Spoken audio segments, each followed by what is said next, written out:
Welcome to Hail Varsity Radio, the voice of Husker Nation. Insight, opinion, expertise, with the biggest and best names talking Nebraska across the state. Join the show on Twitter at Hail Varsity and at Schmidt_radio. Call in at 402-466-ESPN or 1-800-825-5865. Here's Chris Schmidt.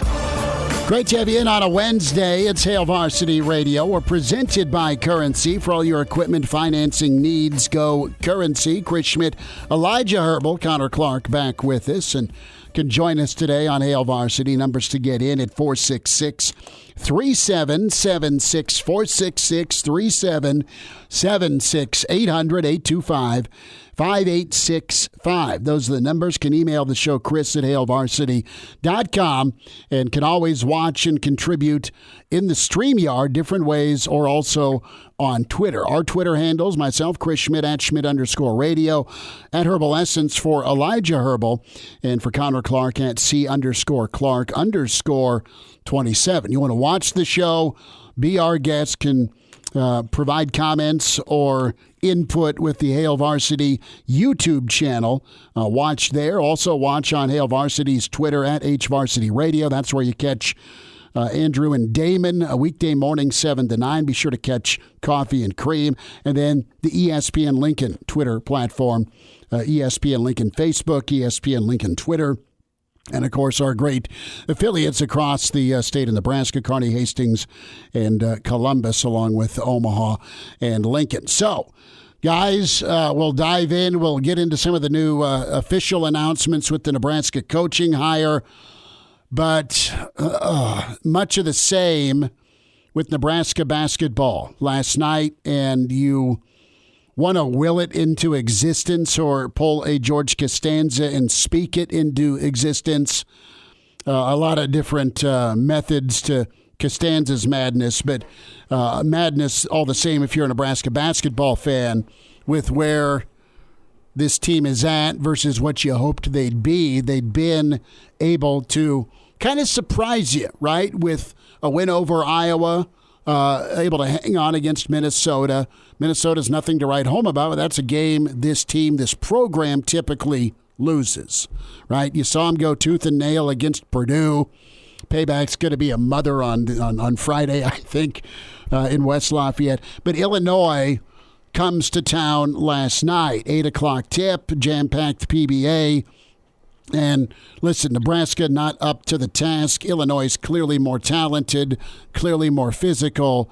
And although both teams shot horribly and had no way to get into any offensive rhythm, Illinois responded like the team I think we think they are.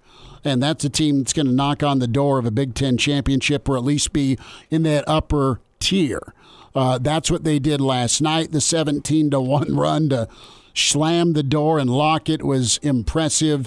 Really no rhythm for Derek Walker, who was saddled with foul trouble with much of the roster, quite honestly. We'll hear from Fred Hoiberg here in a little bit. But, guys, I don't want to blame officials. That's too easy, too weak. But this is a problem for the Big Ten, and it goes back to something that was said over the weekend with Micah Shrewsbury, the Penn State head coach. It was pretty much a no blood, no foul game over the weekend for Penn State. He let it fly a little bit in a Sunday post game. No fine, no comment from the league.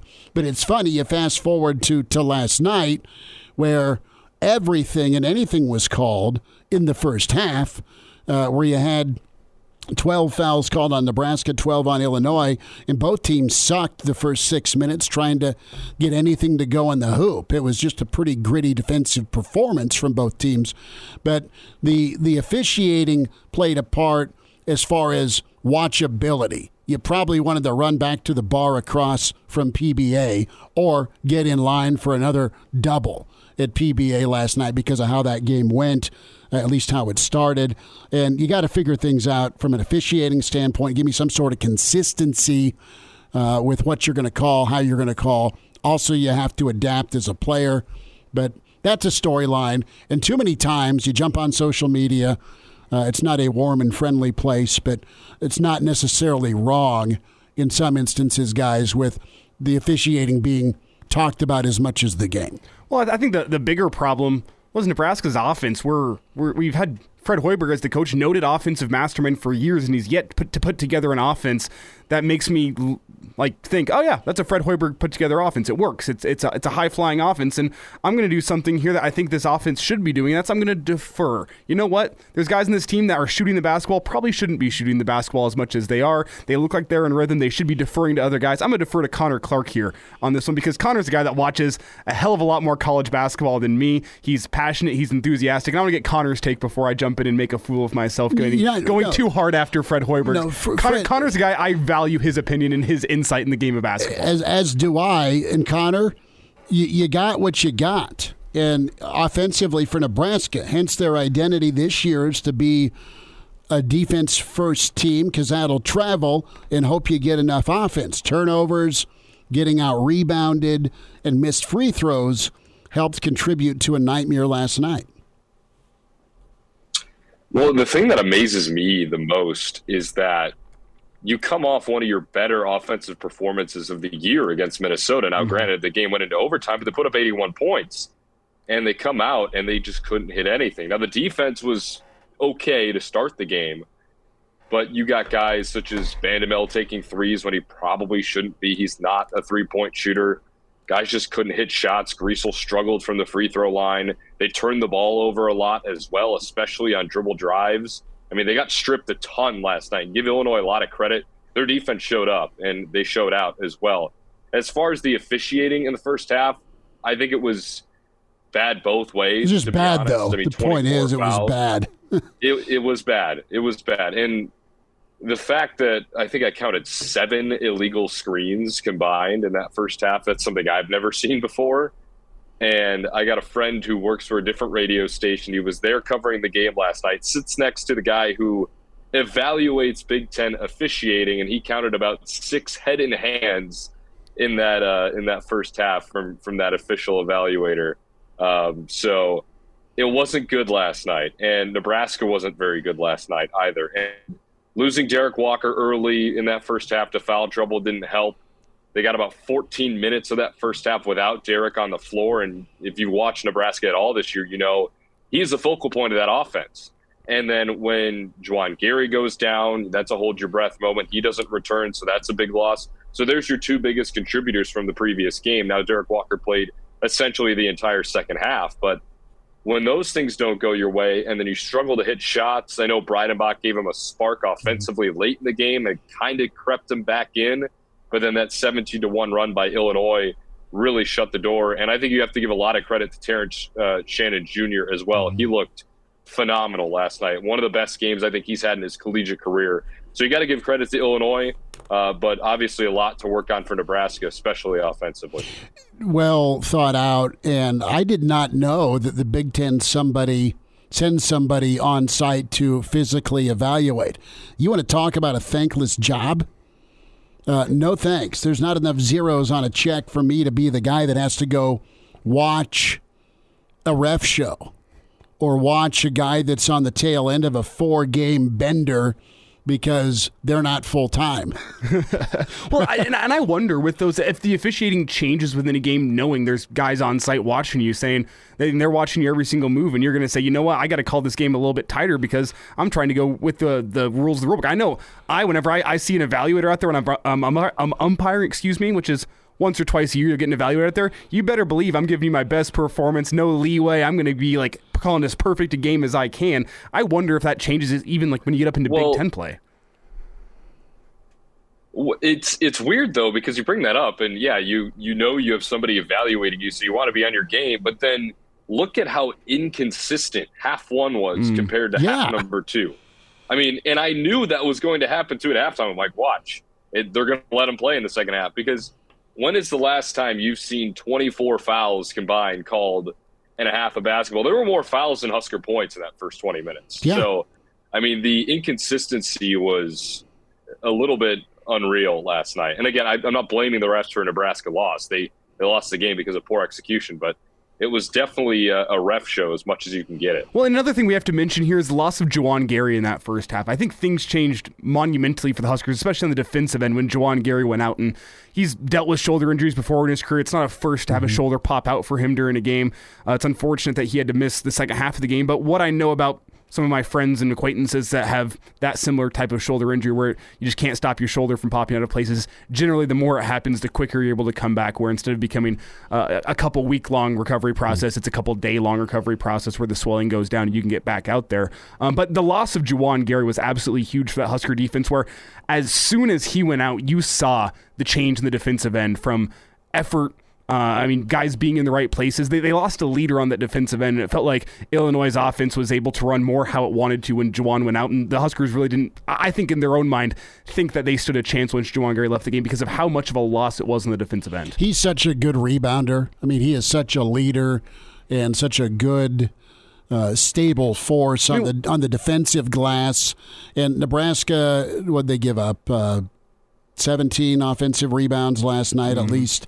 You have the double whammy here of 16 points off turnovers and another 13 to 16 in points, second chance points. You get blown out by 24. Nebraska crept back in a couple of times, specifically out of the gate in the second half, where they had it cut down to 5, and Illinois beautifully used a couple of timeouts to stop momentum.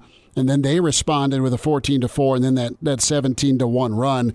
Let's hear from Fred Hoiberg and specifically the disappointment about last night, the loss, the opportunity to get one at home against a good basketball team. We got no flow going right now in the first half, and tonight, our movement, we just didn't have any pop on that end. We talked about their physicality and the two basics that we had to execute tonight to have a chance to win the game was taking care of the basketball and rebounding the ball and playing with physicality. And I thought they clearly were the better team in both those areas. And when you don't execute the basics of the game plan, you're going to have trouble winning. And 17 turnovers, like I said, is way too many against a team like that. They turn them into points, and they're so fast and athletic when they turn you over, and that was a big difference in the game. And then second chance points, they had their way with that as well. So you would just have to have more focus on the basic part of our plan and go out and execute those things to give ourselves a chance. Can I say two things? I know we've ragged on Nebraska and what they didn't do, and it's deflating if you're a Nebraska basketball fan looking for them to turn the corner. Not writing them off, but they take a step forward and then a couple of steps back. They're better than they've been, but it's still not good enough. They have time to make up for it, but it's going to get hairy here the next couple of games for them. I'll say this. I thought Tominaga was really pretty good last night with his shot selection. I know he's your three-point specialist, but he's so good the last few games at cutting without the ball and then off the dribble. He's been a good finisher at the rim. You mentioned our favorite serial killer, Breidenbach. He has really put a really solid 3 games together where he's averaging about 8 points. I know he went for double digits last night, but he's taken good shots. He's finished in traffic well. So I like what he's brought offensively. He just closes out too fast, too hard on defense, and it's always a blow-by. And I know that's just what you're dealing with. A guy I need to see more from, and he's an elder statesman, and he just hasn't had it this year from three-point land, is Wilcher. Yep, I was going to say this. I was going to say whenever you brought up the Tominaga thing, I'm about ready to see Tominaga in the starting lineup. That's where I'm going next. Do you tweak your lineup heading into Purdue, and you bring Wilcher off the bench? I mean, Wilcher had some nice movement without the ball, got some layups that actually went down. He shot 4 of 5, but he missed some layups in some key moments down at the rim, guys, where it's that possession where it's at 9 or 7 points, you make it, it's a 5-point ball game, and it's not all on Wilcher. I just think he gets lost a lot defensively, and I think he's just struggling within himself with the 3 because he's too good a shooter to struggle like he is. Well, you talk about him getting lost defensively. The problem with Tominaga is his God-given height and weight is going to make him struggle in the Big Ten defensively. But I think with what he's bringing offensively right now, it's a better option for you to just try to bring some scoring. Whenever you look last night, 50 total points scored. Are you kidding me? I know it's the Big Ten, but this is a Fred Hoiberg team. No Fred Hoiberg coach team should only be scoring 50 points in a game. That's as simply as I'll put it. Last night felt like a regression back to the past couple years of Nebraska basketball. It just some bad shots the final 10 minutes. I mean, just some settle, right? You saw a lot of settling the last 8 minutes with offensive possessions. But listen, Walker didn't have it going. Feel bad for him. Never again got into rhythm, and he was pissed, and he should have been, because you breathe on a guy, there's a foul, you get bodied up, you almost lose an arm going to the rim, and there's no whistle in the second half. If you're going to be terrible all game. Right? I mean, it's as simple as that. At least that's some sort of consistency, right? Yeah. And while Nebraska has been anything but consistent on the hardwood, the Big Ten overall is doing their teams a disservice more times than not with some of the asks of their officiating. And again, overcorrection. No blood, no foul with Penn State over the weekend. A first half where, illegal screen. Let's blow the whistle. Mike Babcock will join us next. We'll get into some Husker football at Hail Varsity Radio. And now, back to Hail Varsity Radio. Thanks for hanging out. Hail Varsity Radio Midweek Edition. We're presented by Currency. Chris Schmidt, Elijah Herbel, Connor Clark, and we welcome in from his Husker Den. Or is it just your office, Mike? Did I misspeak here? Mike Babcock with us, historian, author, Hall of Famer with Hail Varsity. This is just my office. The Babber's office. Got a few other things in it. Yeah, it's got some cool stuff. Did you go to Nebraska, Illinois last night? No, I didn't. We've got Jacob is always there, and then I think sometimes Aaron Sorensen is there. I don't want to take a place in the press box that somebody that would be actually working would have to have. So you had the option of turning the channel, is what you're saying? Yeah, I just I watch on TV. Nope, I stay with it. Well, the only thing you really missed from last night's game was that guy who stacks up all the chairs at halftime and somehow manages to balance on top of them. He was in attendance last night, and that was a good part of the game. If there's anything, that was good. He also had the putt for a Porsche going on. Oh yeah. And it was just ridiculous. Just a bit right. Looked like me from about 2 feet away. But shout out to Alex. I actually know who was putting that one. So okay. Shout out to Alex. He gave it a good go. Mike, we'll get to football in a moment, but overall takeaway with where this Husker basketball team's at. Well, I was listening earlier this week, and Elijah's got them going to the NIT, so I may have to amend my statement. We've always got that. Every other game, I guess. You can make that statement. They had Illinois had 12 steals. You can't have that. That's not going to work. And that was part of Nebraska's 17 turnovers. Mm-hmm. And the free throw shooting wasn't very good. They didn't shoot very many, and most of that was on Sam. I was. When Nebraska fought back and cut it to 10, I thought, this is this team that I expect to show up. And then everything just went again. And you credit Illinois with that. I acknowledge some of that with the officiating. You could see that on TV, certainly. It just wasn't what I expected. Mm-hmm. And again, I want to credit Illinois because it's a good Illinois team. No question there. But I thought that Nebraska was in a position where it would have maybe shown a little better than it did. Not saying necessarily that the Huskers would win, but I thought Nebraska was capable of doing better than what we saw. Mike Babcock's with us here on Hail Varsity Radio, and Mike, aside from last night, I think last night was the biggest disappointment in the Husker season thus far. There's been some losses and there's been some ones that you haven't enjoyed watching, but a home performance like that against a team in Illinois, which, you know what, they haven't been Illinois of the past couple of years. They're still a good basketball team, but they aren't what they were at 1 to 2 years ago. They looked like, on paper, they were a beatable team at home, yet they come in and steamroll Nebraska. Last night was definitely the most disappointing result of the year in my eyes. But the season thus far as a whole, have you been happy with what you've seen from Fred Hoiberg and company? Enough to say that, I don't want to say his job's safe as of right now because there's a lot of season left, but based on what he's shown so far this year, that he's going to earn himself the right to coach another year? Well, I don't like to get into those discussions in the season about a coach. There's a lot of factors that go into that. And, certainly I don't put what happened last night on Fred Hoiberg necessarily. But, the team is gritty. We've talked about that before. They seem to be connected with each other as you watch the dynamic of that on the floor. I like that part of it. But it seems like they go through stretches where things just don't click for whatever reason. I think it was at St. John's, you had good first half and you thought, wow, this could be a win here, and then everything falls apart in the second half.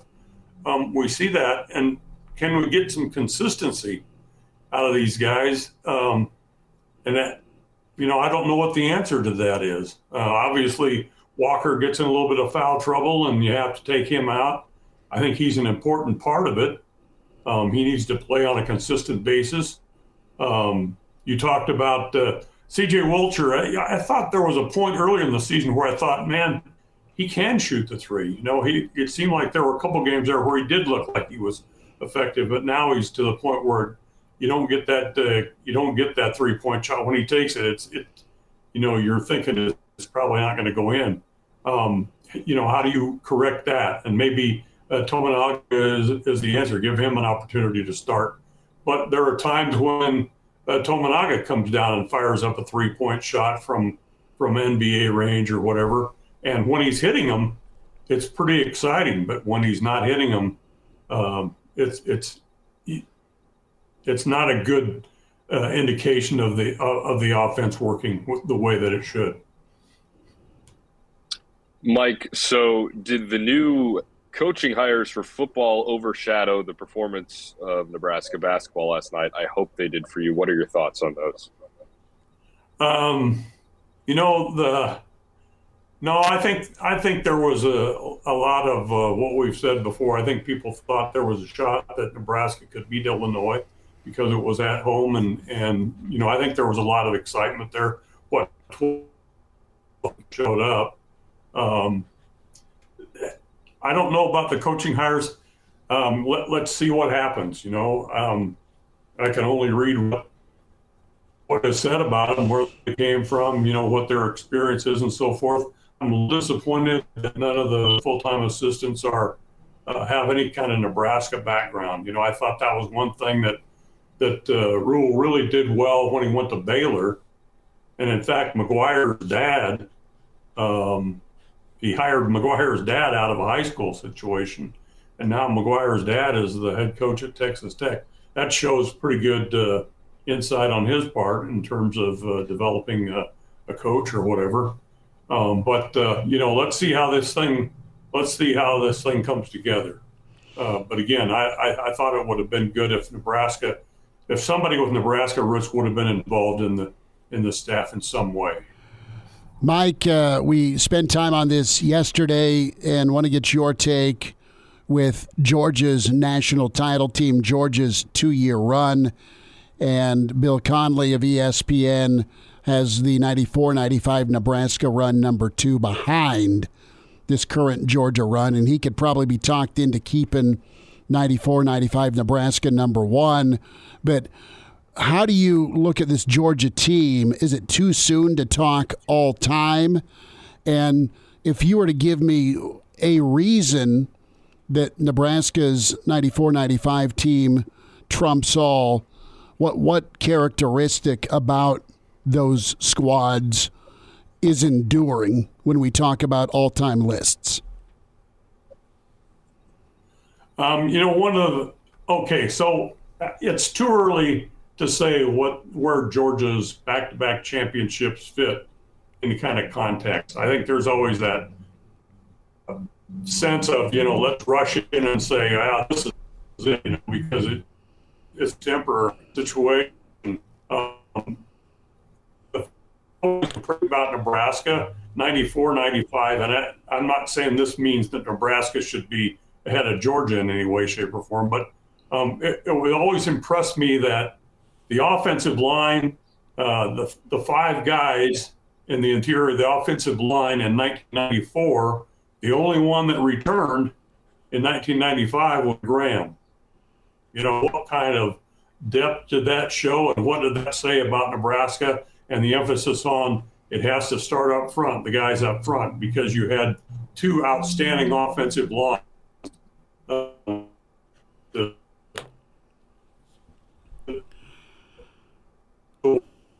Nebraska that opportunity. Mike, I think what we're gonna do. Difficult to say five Nebraska team. Mike, we're gonna give you a quick call on the phone, bud. We're losing you on the video part. It's too choppy. We're gonna give Mike a ring on the phone here and get him to finish that answer up. Appreciate Mike hanging on with us. Hail Varsity Radio. We're presented by Currency. Chris Schmidt, Elijah Herbel, Connor Clark. We're going to check back in with Babbers. The Gremlins must have migrated from Connor Clark's dungeon to Babbers' office. So we're going to get Babbers on here this last segment. Mike Schuchart is coming up here in about 25 minutes, about 10 minutes rather, and then Evan Bland will join us. Babber's going to reset it real quick. We got about 3 minutes here, but you were touching on, and then we kind of lost translation. You were mentioning Aaron Graham and the Nebraska offensive line. We'll pick it up there, bud. Yeah, that's the thing at 94-95 that really impressed me was that the only of the five offensive linemen in the interior there, the only one that returned in 95 from 94 was Aaron Graham, which showed you the depth in that offensive line and the development of that offensive line and how Nebraska placed an emphasis on that so that you could have a whole different offensive line in 1995 except for Aaron Graham and be such a dominant team. I mean, that was definitely a dominant team in 95. And but as I said earlier, I just think it's too early to say, where this Georgia team back-to-back national championships, where that fits in the whole scheme of things. Do you have any way of working through different generations, as in, would the 95 team get blown up by 2023 players? I mean, that's where I can't go transport yesterday or this, pick whoever, a team, Georgia, and how they would fare against 1995 athletes. Well, yeah, but you have to do things in context. I mean, that's the thing. We're talking about something that's almost 30 years ago, and how the development of athletes, the size of the athletes and so forth. I mean, look at the 94, 95 compared to 70, 71. Yeah, it's true. Nebraska National Championship. Offensive guard Dick Rupert on those two teams weighed 205 pounds. I mean, it's a whole different kind of a situation. 1970, 71, 1995, 94, 95. 2021, 2022, 2023. I mean, it's just such a different context that you have to consider when you evaluate those teams. So it's hard to say one way or the other. Mike Babcock with us on Hail Varsity at MD Babs on Twitter. Babbers, thanks for making today work, bud. Appreciate you jumping on. Yeah, sorry about the phone thing. And now, back to Hail Varsity Radio. Big thanks to Mike Babcock. Catch that interview on Spotify, iTunes, Google Play, Hail Varsity Radio. The full show, Hail Varsity YouTube channel. And as always, can find the segments, the individualized segments, or the full show. We welcome in with Wilderness Ridge. Mike Schuchart. Golf is around the corner, and Full Swing is going to be unleashed mid-February on Netflix following the who's who of the PGA. Shuey, is Netflix bringing a camera crew to check you out, buddy? How are you? I haven't heard from him yet. I'm hoping they do. You're still waiting. I love it. Still waiting for that call. Hey, just pick a one of those normal 72-degree February days, because we get about 3 of them. Take them out on the deck with you and some of the crew at Wilderness, and imagine that it's like that year-round. First, sell that, my friend, and then secondly, just absorb the beauty of Wilderness. What do you think of this? What do you think of the PGA and Rory and JT and Koepka and Finau? I mean, the who's who taking their talents to Netflix in depth and reality. Yeah, it's pretty. I mean, you can definitely see this is a reaction to the Live Tour. I mean, the tour had to do something. Felt like it needed to do something to keep their players engaged, to keep their people engaged. So, Live didn't all of a sudden start just spending all their money to take all these guys away from the tour. So I applaud the tour for at least coming up with something to kind of combat that a little bit. It's going to be fun. How do you think guys will handle in the real world, if you're on a reality show, things turn to drama pretty quickly and you may not stay married? That's true. So they'll have to watch they might have to adjust their lifestyle slightly. Let's put it that way. Now, Mike, we see, from our point of view, we see the rivalry between guys like, Brooks Koepka and Bryson DeChambeau within recent years. And I think golf is still seen as this gentleman's sport where that's the exception and not the rule. Do you think whenever we get this behind-the-scenes look at the PGA Tour from Netflix on this upcoming series that we're going to get a change of pace with that sort of thing in terms of rivalries, not only between golfers and the PGA Tour, but between PGA and Live, and kind of take away that mantra that golf is a gentleman's sport? No question. I mean, it's just society. It's changed. I mean, golf grew up that way. I mean, golf was definitely a blue blood sport. It was at Augusta's and places like that, a very affluent sport that not everybody could afford, and you had to have means to be able to do it. And it was a gentleman's sport. That's his gentlemen played it. But it's changed. I mean, golf has changed. You look at Ricky Fowler. John Daly started it, and Ricky Fowler comes along dressing like he did, and it's like they have to change with what the environment is, to stay relative. It's not a blue blood sport anymore. It's a sport for everybody. Everybody's different. Everybody likes different things, and is that a good thing or a bad thing? I think it's a good thing. I mean, to keep the sport viable and attractive. It's like, to me, I look at it like the X Games now, a little bit more. Look at the tournament in Arizona, the Waste Management, and what happens there on the par 3, the 16th hole. Beer showers. I mean, that's the in thing to do now, man. You go back to Bobby Jones and Ben Hogan. If that would have ever happened, oh, man, anarchy would have taken place. So let me ask you this. Mike Schuchart with us, Wilderness Ridge Golf, Hail Varsity Radio. Are there more Happy Gilmores or more Shooter McGavins out there in the golf world? That's a good question. Probably Shooter McGavins. Okay. Guys that are old guard and, I don't want to say stuffy, but more reserved. Yeah. But that's changing. You look at just in the last couple of years, the youth movement that's taken place and the youth movement that has taken place winning golf tournaments. That's a huge change all in itself. Golf was always viewed as you needed experience being out there to be able to be competitive and win those big-time tournaments, any tournament, but especially a major tournament. But you look at the age of the kids kids, I'm going to call them kids because I'm an old man, is that are winning these tournaments, man. These kids are they're trained, they're incredibly talented at what they do, and they're more ready now to be able to do that than ever before, and it's proven. I mean, you have a young generation of golfers that are coming up that are very competitive at an early age and can win majors easily.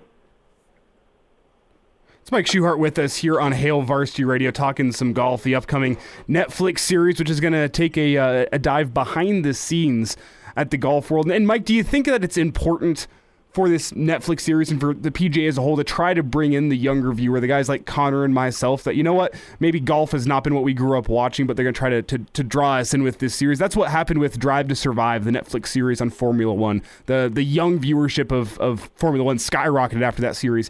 Do you think that's needed for the game of golf to survive moving forward? No question. I mean, you always have got to work on developing your next generation of golfers, viewers. And I really am intrigued by it because I think it'll give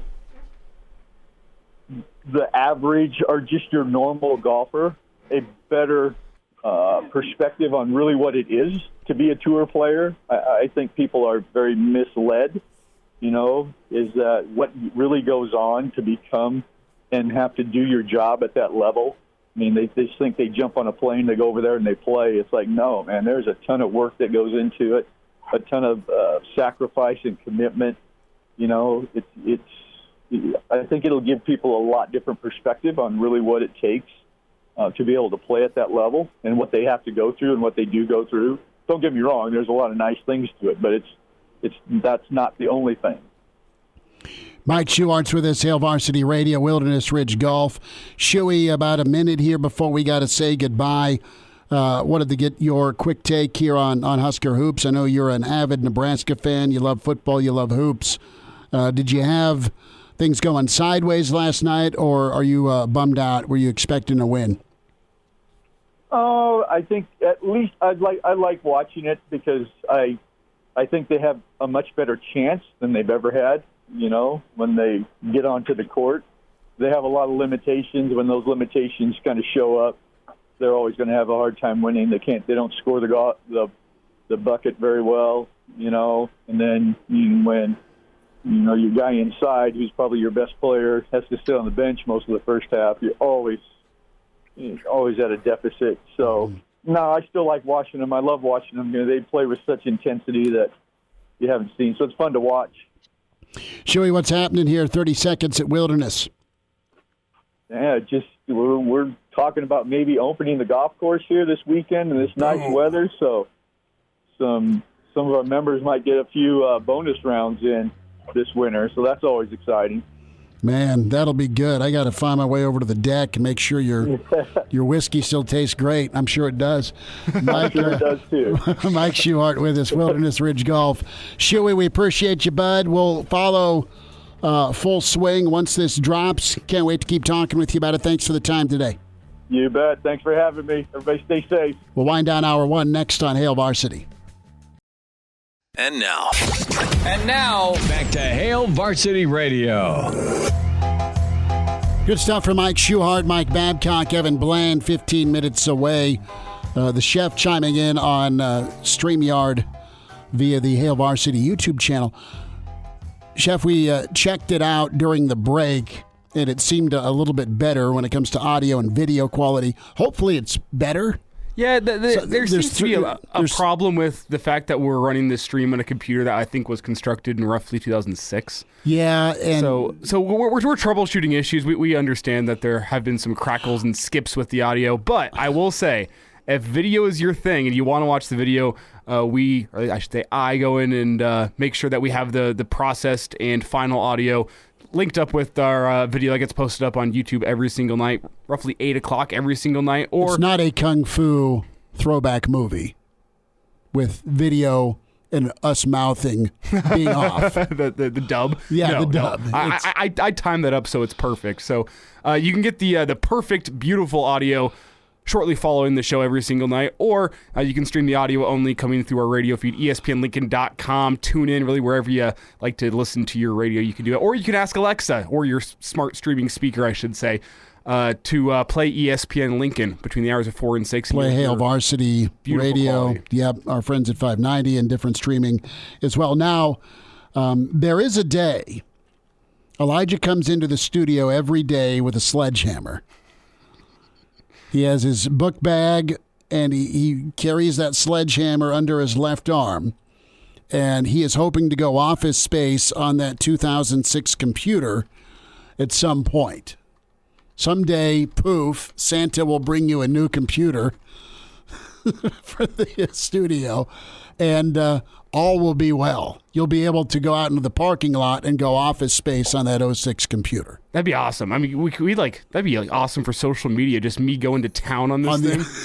There's going to be a line, too, of past producers that are going to fly in and get in line. Connor's like, yep, I'm going. Danny Burke will come back from Chicago. I want a front row seat to that. That would be amazing. No, everyone gets a swing, and then you're just going to pass the sledgehammer back to a producer. Scholze from way back in 2010. We'll get the honorary first swing, but you'll get to finish it. With that being said, though, this computer right here, she's a trooper. I mean, you got to be nice to it now so it keeps working for hour two? You give it a little pat on the head, a little kiss. And sometimes the computer just needs a little bit of emotional encouragement to keep on rolling through this because she's been a trooper for years now. Doing great. Well, you two can play nice. I'm going to do the tough love. Well, I mean, 2 seconds away from being unplugged. Well, have you ever gone and actually built a computer? No. I mean, it's a good time. It's like Legos, really. You get your motherboard and you snap in all the components. And I'd like to see how old some of these components are within this computer. Oh, dude, you want to? We're way off topic here, but everyone's got an IT guy, right, that you work with or you may be friends with. Never tick off the IT guy or gal. But our old boy Eric in the basement has. I mean, it looks like. If you're a Star Wars fan, Return of the Jedi, when R2 and CP3O get taken back to Jabba, where they get branded and fit with a bolt, it's a junk shop.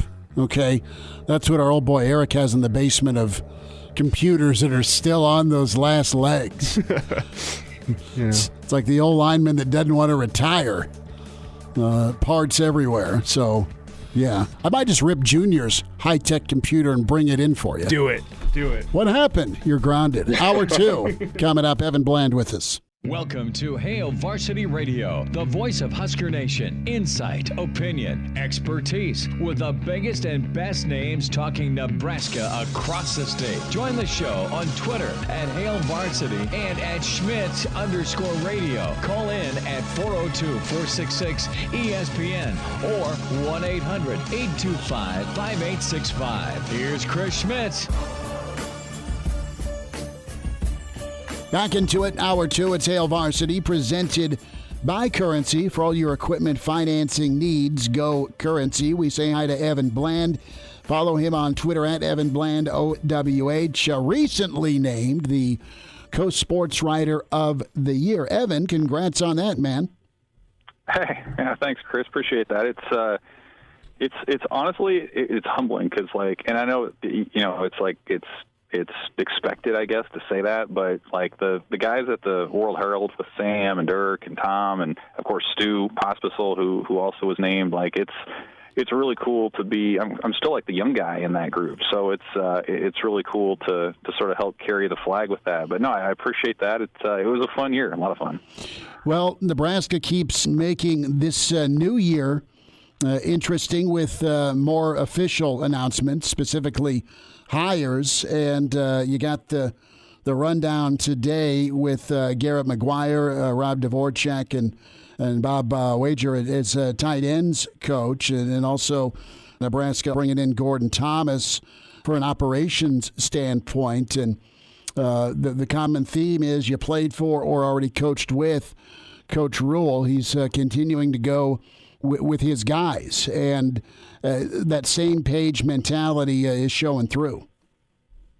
Yeah, no doubt. And, those were names that we've kind of been aware of for a while, but it's notable because Nebraska makes it official today. And so this is the staff. This is the group that Matt Rule's going to roll with in year one, and they have a strength coach, and the the sort of the behind-the-scenes staffers continue to come together. But you would think this is, for the most part, who they're going to go with. And like you mentioned, I think one of the clear common threads would be the connections to Rule, whether he used to coach many of these guys, whether he had a pre-existing relationship with them, whatever it might be. And then, youth is unquestionably the other element of this thing, where everyone talks about Garrett McGuire, who I think turns 24 in a few weeks. Dvorak's still in his 20s. Two of the assistants we're going to hear from tomorrow, E.J. Barthel and Evan Cooper, are both in their, I believe, early to mid-30s still. So it's a group that, is going to be hungry. It's a group that is going to be really, I think, loyal to Matt Rule for giving them this opportunity. We don't know what the salary numbers on this thing are. I think that's another interesting piece, where Nebraska had made available a $7 million pool for assistants. And when you go younger, do you utilize that fully, or what does that look like? I think that sort of remains to be seen. But, you talk about the advantages of youth. One of them clearly is you can grind more, right? Like the older you get, if you have families, other interests, things like that, it takes some of that time. And I think the more that we learn about this staff, the more we learn that these guys live and breathe football. I think we're going to learn about that more tomorrow. I know Evan Cooper, for example, is like a lifelong NFL draft guru expert. Like he lives and breathes this stuff.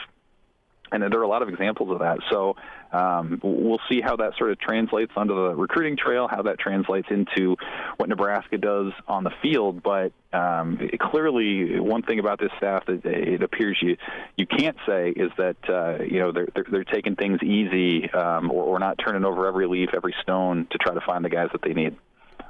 Evan Bland is with us here on Hail Varsity Radio. And Evan, when you mentioned the youth and the $7 million pool, are you expecting Matt Rule to bring in a group of elder statesmen, analysts, if you will, for this football team, guys that can come in and, be a watchful eye for some of these young assistants? Or do you actually think that this $7 million has been fully utilized by these assistants? I don't know. I mean, I think it's going to be really interesting if you fill out that pool with his staff. I think there's some questions there because, for example, Garrett McGuire may very well be a future head coach somewhere in the next 10 years. It's possible, right? Like you see it. But the fact remains that if they wanted him on staff right now, they could have made him, you would think, an analyst who's making, $200,000, just throwing a number out there. But if you're a Power 5 position coach and you're a receivers coach, you would think the low end of that would be $300,000, maybe $400,000, depending on how that goes. So it will be interesting to see if they utilize the full extent of the pool on that staff, or if they can reallocate some of those things elsewhere. But again, to me, the big takeaway is that Matt Rule he's very convicted about his vision, and he's convicted about the kind of guys that he wants to be working with him. And I think he made a good point on a national NFL podcast when he got fired from Carolina, saying one of the things that he regretted there was hiring assistant coaches for their experience, but who maybe weren't on the same page with him with some other things, just in terms of culture and how you approach things and teach things. And so you can tell he's really leaned hard the other way, where you don't see really any of these mercenary type coaches coming in. You don't see any of these guys who, as he would have said, are sort of celebrity coaches. These are all guys who are Matt Rule guys who buy into that culture, who maybe in a lot of ways owe much of their careers to what he's given them and his success. And he's banking on the fact that the momentum of everybody saying the same thing, pushing the same direction, can translate in a way that maybe is different from, again, a number, maybe more experienced coaches saying different things at different points of the team. So we'll see how it pays off. But again, I think if there's one thing we've learned about Matt Rule in recruiting and now with assembling a staff, it's that he has a vision and he's going to execute it, even if maybe it doesn't look the most traditional to what you would think. I like the different recruiting ties each of his assistants will bring. I like the youth. They're not going to be outworked. Now it comes down to evaluation, right? Evan, how would you have handled making $400,000 as a 24-year-old? That would have been a nightmare. Yeah, it probably wouldn't have worked great. I'm trying to think. At 24, I wouldn't have been living in a one-bedroom apartment the way that I was. I would have. Same. It sounds boring. I would have started racking up, equity when I win a mortgage and things like that. But I can tell you, I'd have a lot of friends who would take note of my salary and would be a little more friendly. Evan, note to self: Evan would have bought rental homes. Evan would have put the money out on the street. I like it. He would have been smarter with his money, smarter than me at least. I'd be out there buying PlayStation 5s and whatnot and selling them to my friends for the cheap. Let's get another big screen. I love it. I love it. Billy Kemp. Well, let's spend a minute on Billy Kemp, the Virginia transfer. Looks like a slot guy / kick return option. What's your take with his addition to the receiver room? Yeah, I think that was, it was sneaky important. I mean, you look at that group and what Nebraska had coming back initially, Marcus Washington, who had shown some flashes, Alante Brown, but really beyond that, I mean, there just wasn't a lot of proven production in that room. And so they went out and added Joshua Fleeks, who is a Rule guy and who saw that rebuild take place firsthand at Baylor. But I think, Billy Kemp is the guy now that you point to who said, this guy's done it at a Power 5 school at Virginia, nearly 200 career catches. And I think the way, that he's made his bones, so to speak, is something that Nebraska needs, right? Like in the last few cycles in the portal, Nebraska's found guys like Samori Toure or Trey Palmer, and those have largely been deep threats or burners in different ways. Kemp is a little bit more sort of sneaky in where he can kind of find his catches and his yards. I mean, he's a guy who's going to sit in a pocket and zone coverage and find something. He's a guy who's going to maybe sneak around a linebacker for a 6-yard gain on 3rd and 5, something like that. So I think that veteran status is something this room needed. And then you look at the rest of that position group with guys like Malachi Coleman and Jaden Doss and a number of these other freshmen who are coming in. You really needed somebody who has been there, done that, and can really help lead that group. And then again, we mentioned Garrett McGuire. He could use somebody in that room who's been there and who can help from a peer leadership standpoint move things forward. And I think Kemp, by all accounts, is one of those more mature guys. Again, he's been there and done that on the field. He's sort of got that pro mindset where he knows this is his last chance if he wants to have a career in the NFL after this. And so I think he'll be plenty motivated to come in and do what he needs to do to help Nebraska be productive in that respect. Evan, whenever I look at Kemp, maybe I've just been burned over the past couple years, but I look at Kemp as a nice piece, but I don't think it matters all that much if you can't keep your quarterback protected and establish a run game. And therefore, I'll wait to get excited about an addition like Kemp until Nebraska makes some additions in the offensive line or shows that the offensive line can be better next year. Is that fair? Have I just been burned over the past couple years? No, it's totally fair. Absolutely. And, I think it was interesting when Matt Rule and then Marcus Satterfield both said they don't expect the O-line to be a weakness next year. They are very motivated to turn that thing around. And, you look at the moves they've already made. Ben Scott, you feel pretty good about him being the center, the Arizona State transfer. You feel, pretty good about Nuri Nweli coming back as an interior lineman somewhere.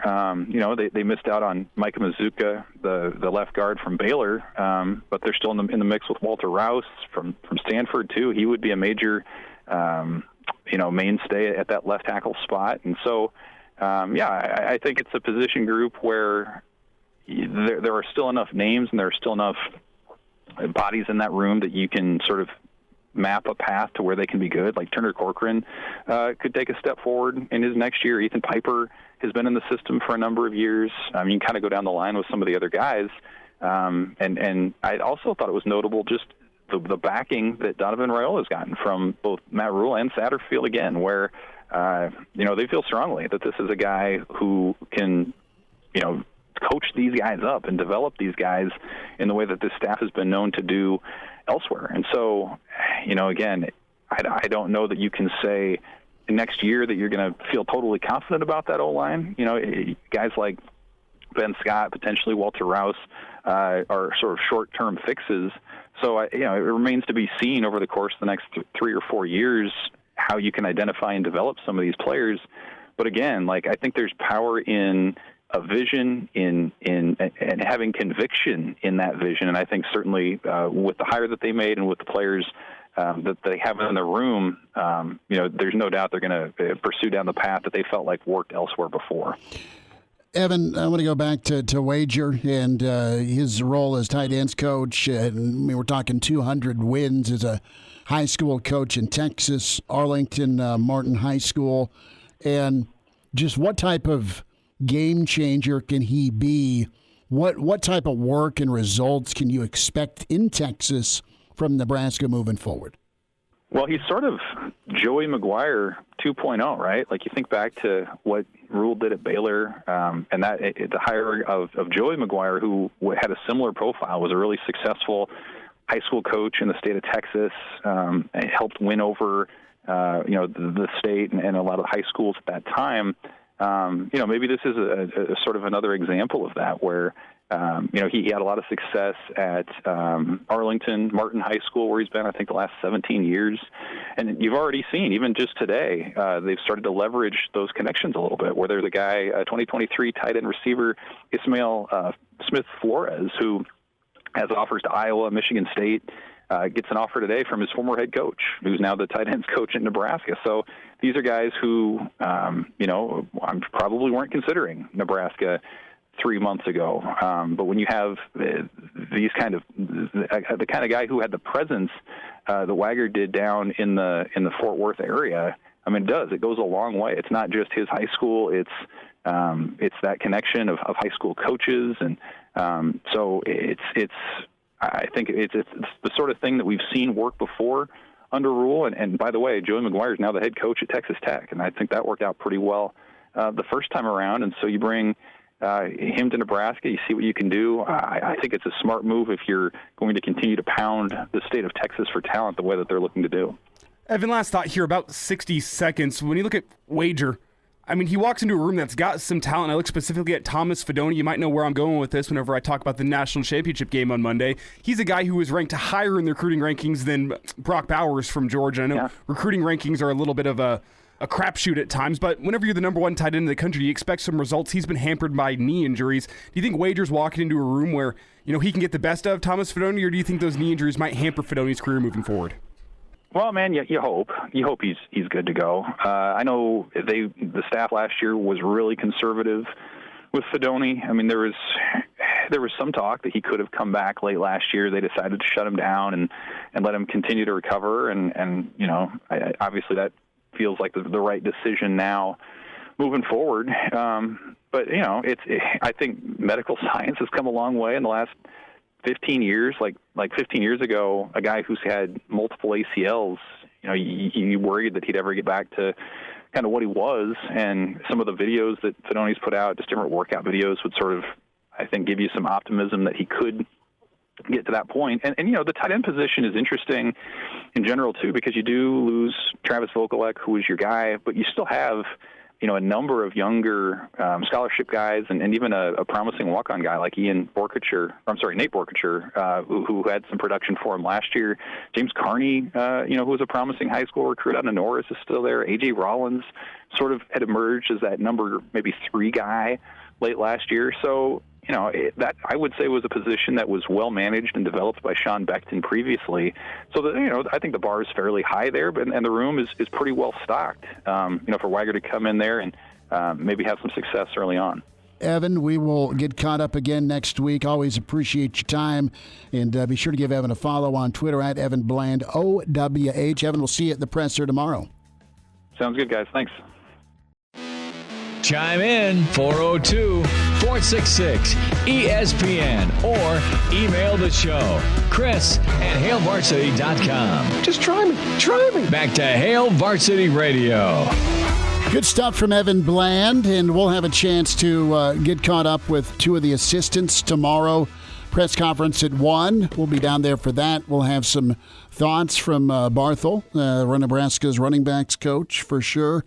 Get his take on things, a chance to meet him That'll be all right. And, of course, Cooper, the secondary coach, so they're looking forward to that tomorrow. Open phones here till about 5:40, 466-3776, 800-825-5865. Playoffs get underway this weekend in the NFL. Some of us are not looking forward to the opening round matchup. Some of us don't have an opening round matchup. Elijah and Connor, both your teams are watching. The Dolphins are going to be a mess. I'm a closet Dolphins fan, have been with the Marino-era Dolphins. Tua's not playing, and it's going to be just all Buffalo this weekend. So there's that. But two questions.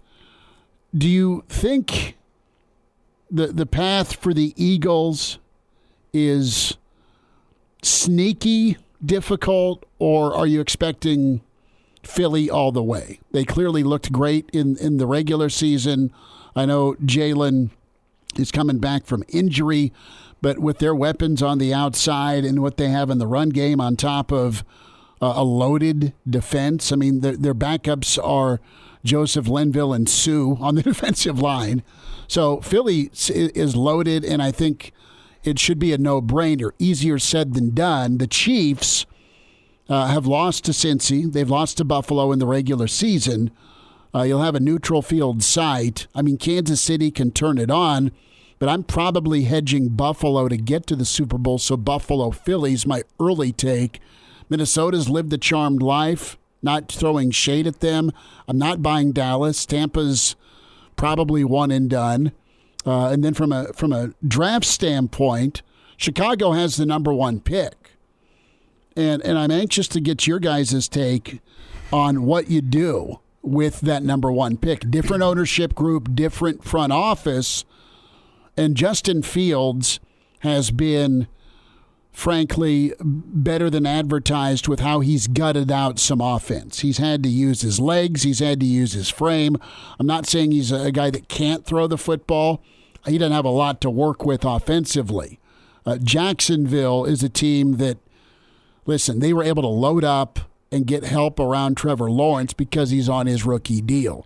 Do you trade Fields, acquire 4 or 5 picks, and go get Bryce Young because you think he's better long-term than Justin Fields? I would entertain that because I think Bryce is super talented, and I think in the right situation, Fields could be a Pro Bowl guy too. I just don't know that Chicago is going to be a good spot for him right now with the current state of the team. I'll defer Bears talk to Connor. It's the second time I deferred to him. I will say my early inclination for the Bears would be to trade back.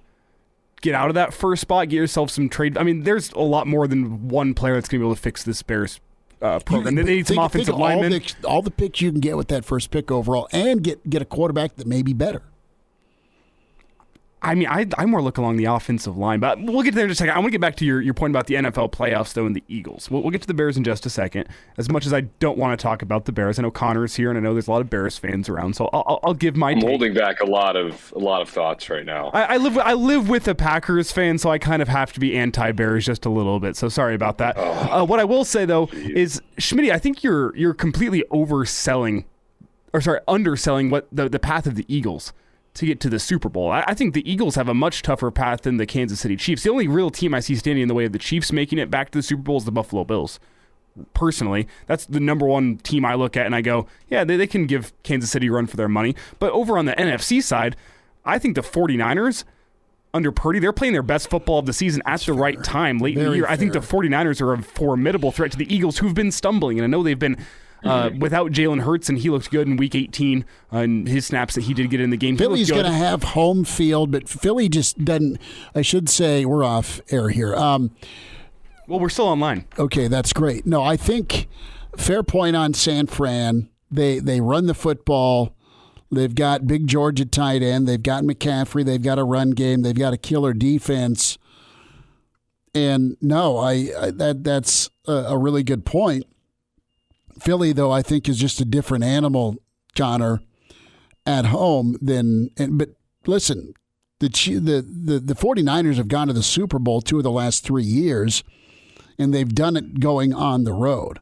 So if San Fran ends up in the Super Bowl, that's not a shock. I hedge Philly over San Fran because of the home field and because as good as Purdy has played, and you're right about how hot San Fran is right now, I still lean Philly because of that experience and the home field. Purdy, when it comes down to quarterback play, don't screw it up, and Purdy's been a little bit more than a manager.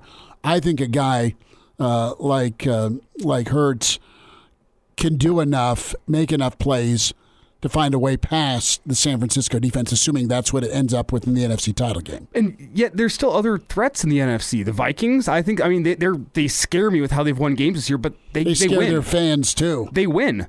Simply put, they go win football games. Doesn't matter what the scoreboard is, they end up being on top at the end of the game. I think that's dangerous in the playoffs, especially when you look at their rushing attack with Dalvin Cook and you have Justin Jefferson. I know I'm not sold on Kirk Cousins being a guy who can go take his team and win a Super Bowl, but that Vikings team is very solid. And the Cowboys, I think you undersold them in that they always find a way to blow it, but...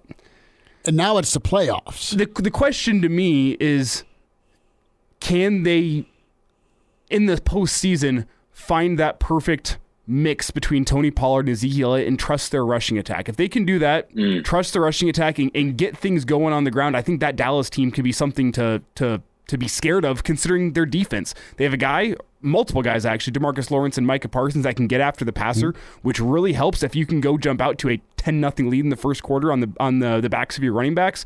And then you got some pick six type guys in the secondary. That Dallas team, pick six guy behind center too.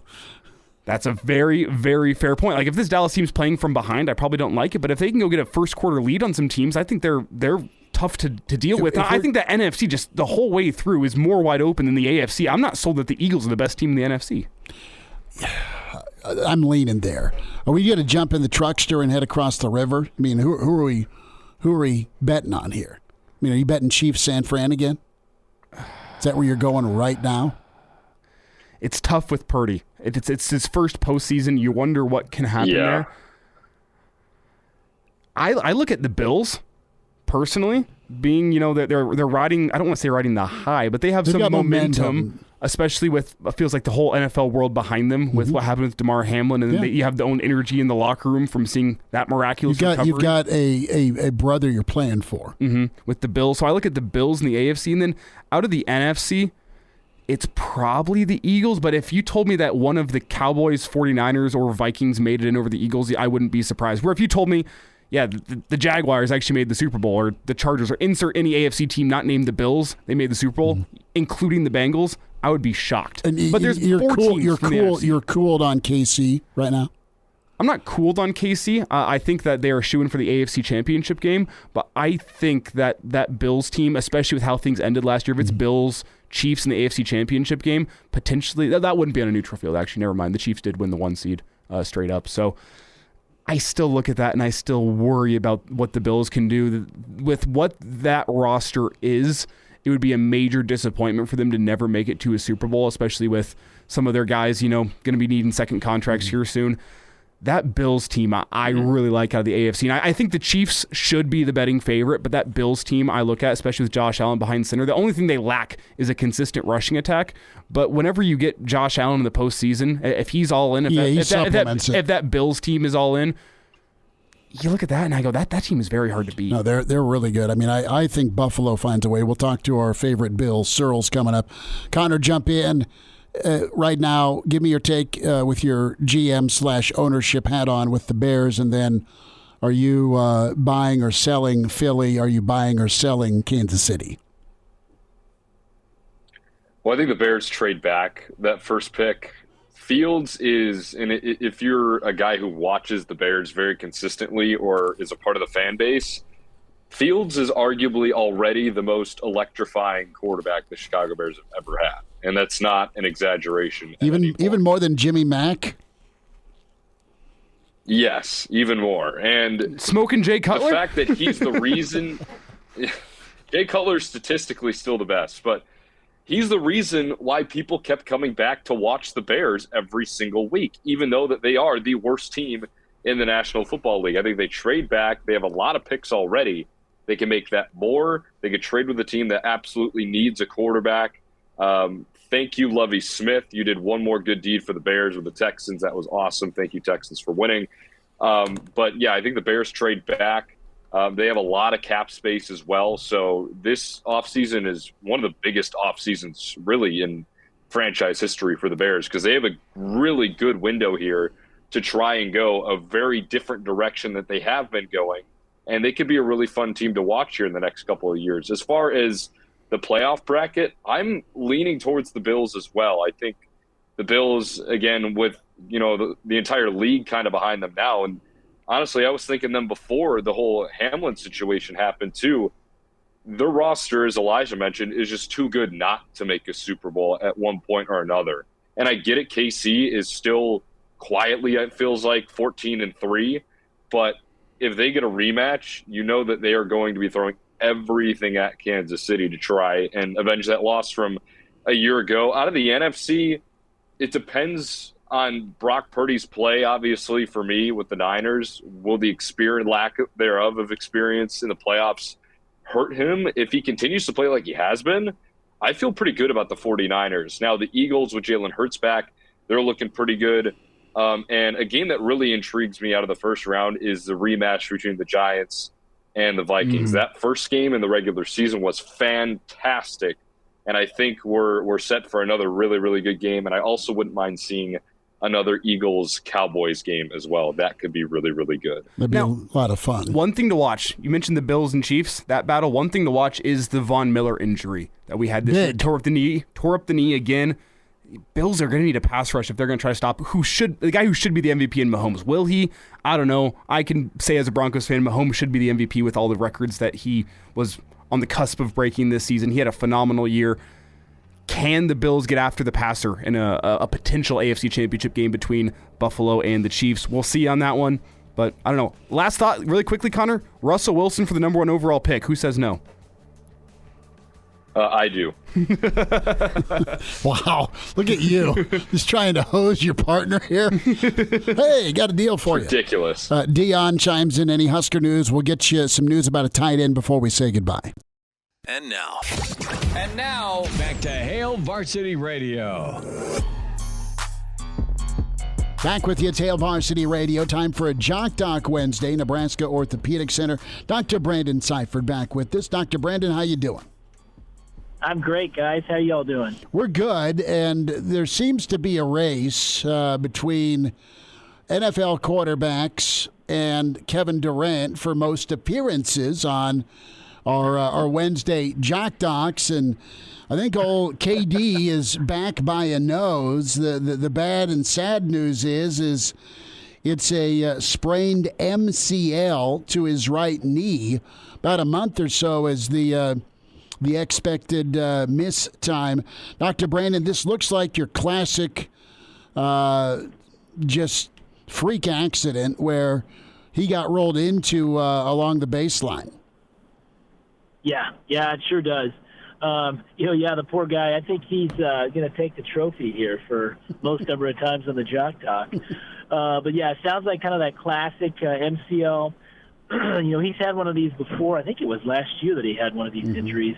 And I think it took him maybe 6 to 8 weeks or so to get back. But essentially at this point, as we kind of go back and review anatomically what is an MCL. So MCL stands for medial collateral ligament. That would be that inside ligament. You kind of feel that very inside part of your knee. That's where the MCL is.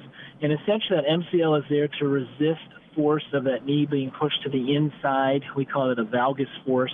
So if you watch the video, you kind of get an idea about what direction that force is going. But what happens is with these, there's different grades, grade 1 through grade 3. Basically, grade 1, you have a little bit of a stretch injury, but when you feel this as a physician, you're going to feel that there's really not much in the way of looseness there. It's more just pain. It's got a good end point, as we describe. When you push on it, it stops firm. As you move into a grade 2, now you're talking maybe about 25 to 50% of those fibers have some tearing. That's the point when you start to feel a little bit more of that kind of instability, but you basically kind of reach an end point where it feels solid. And then you get to a grade 3, and there's really not an end point there, and that's when you have your really high-grade tears. What's important about those grades, obviously, it kind of determines whether you have to go a surgery route or not, which is pretty rare in an isolated MCL. But it does have a pretty good predictive factor in terms of when do you get them back. And so as you kind of listen to what they're saying about him, he's probably on that grade 1 kind of pathway, usually gets you back within 2 to 3 weeks. With the grade 2, then it tends to be more like maybe 4 to 6 weeks. So he's probably in between one of those two would be my guess. Yeah, Dr. Brandon, last year he missed 6 weeks after his MCL strain, and this is actually the third time he strained an MCL in his career. Back in 2017, Zaza Pachulia fell into his knee and strained an MCL. Did it again last year during January, and again this January one more time. So when you look at 3 MCL strains in a career, is he lucky that these aren't turning into tears, or is there something special about his MCL that keeps it from tearing completely? Yeah, that's a great question. You start to look at these, and I would say in all the sports medicine stuff I've done, it's rare that you start to have kind of a chronic MCL sprainer type. Obviously, he's playing just a ton of volume, and you look at his age and the level he's playing at, you're going to probably see that more. And so in his scenario, most of the time these do heal up well. They basically kind of scar back in. It's kind of like having an ankle sprain. It typically scars back in. You might have a little bit of laxity there. And usually there's not a lot of long-term complications with these unless you start to move into some of those other injuries in the knee that can happen. You think about the force that it takes to stretch an MCL in the awkward position that it pushes you into.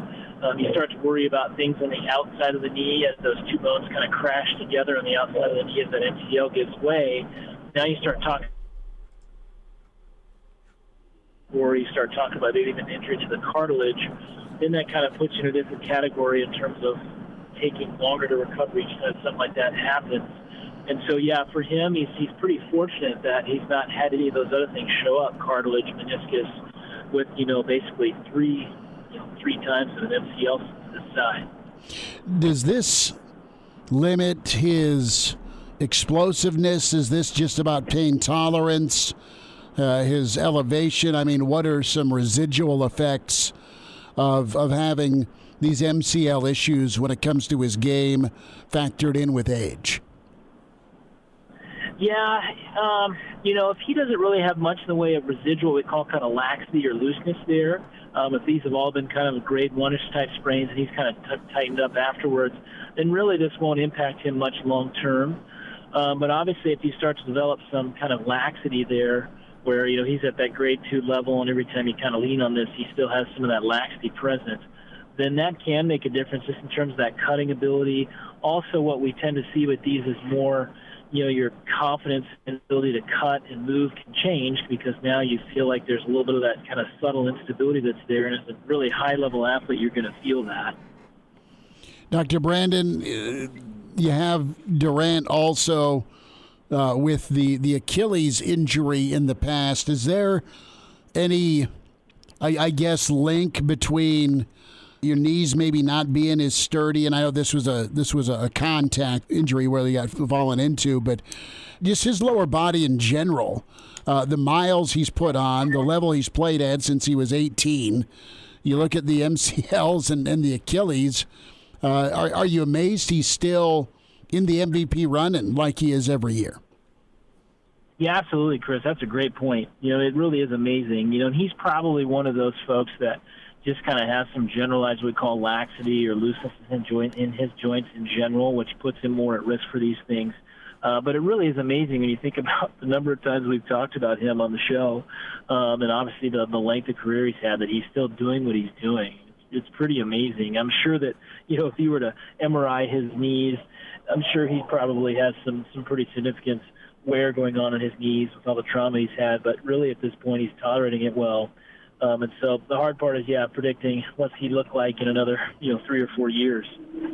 Dr. Brandon, whenever you talk about Kevin Durant making his jump in the league at age 18 and having to adjust quickly to the rigors of a long NBA season, can that affect an 18-year-old's body, the fact that they have to go up against grown men on a day-in, day-out basis joining the NBA at such a young age? Is that a factor here in why some of these guys, have, I want to say, shortened careers? Because Kevin Durant is not particularly old. He's on the older side of NBA, but, he's still in his 30s. Oh, yeah, absolutely. And so that's the big thing. In fact, there was a really fascinating article put out, it's probably been a couple of years, that looked at, there was a run there from maybe like 2017 to 2019, where their rookie classes were missing just tons of, games that first year. They took a look at, what was the deal with that? And they looked at what had really changed in that kind of group of players was kind of this explosion of the AAU and all the travel ball stuff. And as they went back and started researching a lot of these players, so a lot of these athletes that were going into the league at high school or that first year of college, they had already played almost 4, 5, 6 NBA seasons, if you will, in terms of just the amount of basketball they'd already played prior to the NBA. And so the point of that is you take that and see that why these folks are having more injuries, shorter careers. It's because they're starting so young and playing these long seasons. And then you start to couple that with the fact that their body, at the time when they're doing this, high-level volume as a young athlete, you couple that with the fact they're still growing, maturing. That's a lot of wear in your body, especially your growth plates, that can lead to some, pretty significant long-term problems or complications, if you will. Dr. Brandon Seifert with us, Nebraska Orthopedic Center, a Jock Doc Wednesday, and the rundown on Kevin Durant, sprained MCL, could be out about a month or so. That is the word. Dr. Brandon, enjoy the rest of your week. Thanks for a few minutes today. All right, fellas. You guys take care. Miss us? Come here, brother. Give me a hug. Bring it in for the real thing. We're on call for you. Catch the podcast at HailVarsity.com, the ESPN Lincoln app, or download them on iTunes. Saddle up, partner. Back to Hail Varsity Radio. One final time, show can be listened to again with the podcast, Spotify, iTunes, Google Play, Hail Varsity Radio. Whole show or segments you like. Download either way. Give us a review, good, bad, ugly. We'll take the feedback. Totally appreciate it. Can watch the show, Hail Varsity YouTube channel. Catch us on different streaming platforms. That's Hail Varsity Radio, Twitter at HVarsity Radio. Follow us there. Catch Coffee and Cream with Damon and Andrew, 7 to 9 weekday mornings with Hail Varsity and ESPN Lincoln, Facebook and Twitter. Those options for you. Chris Schmidt, Elijah Herbel, Connor Clark. Promised some Nebraska football news. We started off this hour with some reaction from Evan Bland on the new official hires. And one of those hires, Coach Wager, tight ends coach, coming from Arlington, connecting with an Arlington player to tell you about tight end Ishmael Smith Flores. He's a 2023 guy, so he could be added by this second signing period. Brett emails in, show's good, host is ugly. I think it's a little off topic, Brett. It is, but I just got the email alert. Oh, Chris at HailVarsity.com. Schmidt is ugly. I thought we were going to get some nice football insight from Brett, but no. No. Where's my line? Pass a Corona. That's the insight we get. Back to the tight end. Ishmael Smith Flores, 6'5", he's 220, and really hadn't played football before this year. Went out, loved it, and he's just a tremendous athlete. He's a guy that could be a flex tight end, right? Kind of a slot tight end. And you're seeing more and more of that. You have the Vokaleks of the world that are your end line tight ends. You think your end line tight ends that are more Gronk-like, but more and more guys flex and are a problem in the slot. He is at Rutgers this weekend visiting. He'll visit Nebraska the 20th of January that weekend. But Iowa's been all over this guy. Whatever you think of Iowa, you got to give them props about their tight end selection, tight end development, and tight ends that are playing on Sundays and in the playoffs. And if I saw correctly, I believe his dad also played at Iowa back. I think his dad was like an all Big Ten defensive lineman. That sounds right. But right, like 91. It's interesting though that you mentioned the fact that he's a late adopter of football, that he hasn't been playing a long time. And while there are warning signs there, I think something we talked about with Charlie McBride probably over a year ago at this point was that he liked guys like that. He liked guys that you didn't have to go tear down what these other coaches had told them in terms of their technique. You get to start afresh. Charlie McBride loved having guys that were late adopters of football, and there's been a lot of great NFL guys recently and through the past that were late adopters of football as well. You look at Lawrence Taylor. Lawrence Taylor didn't start playing football until his junior year of high school. Tom Brady played, but he wasn't very good up until his senior year. I'm pretty sure he didn't win the starting job at his high school until his senior year. Antonio Gates, future Hall of Famer. Basketball guy. Basketball guy, started playing football late. I mean, it's not a bad thing that somebody didn't pick up football until late in their career. Actually, some coaches say it's for the best, that there's no bad habits you have to break down before you can teach them the good habits. So it's an interesting name, and at a position that we've talked about a little bit today with no real production returning at the tight end position. It seems to be a wide open position for next year. They've got options, just not proven. Back tomorrow on Hail Varsity. Elijah Herbel, Chris Schmidt, Connor Clark, thanks for tuning in.